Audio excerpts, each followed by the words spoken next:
দেখেন আমাদের মাহফিলে আইসা কোনো বিধর্মী হিন্দু বৌদ্ধ কেউ ডিস্টার্ব করে, আর আমাদের মুসলমানরা হিন্দুদের পূজায় যায় না। এই যে এখন কি জানি চলে তাদের, ওখানে গিয়া সন্দেশ খায়, মিষ্টি খায়, নাচ গান দেখে, এরপর চিন্তা করে খাইলাম কিছু প্রশংসা তো দরকার। কয় যে আপনারা বলেন ভগবান, আমরা আল্লাহ, কথা তো একই। এর পিছনে আবার আরেকটা স্লোগান বানাই লইছে না, ধর্ম যার যার উৎসব। তার মানে কি জানেন?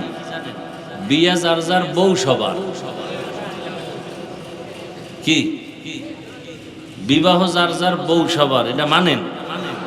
এটা যেমন মানা যায় না, ধর্ম যার যার উৎসব সবার, এটাও মানা যায়। তা কি হবে কথা? বিবাহ যার যার, বউও তার তার, ধর্ম যার যার, উৎসবও তার তার।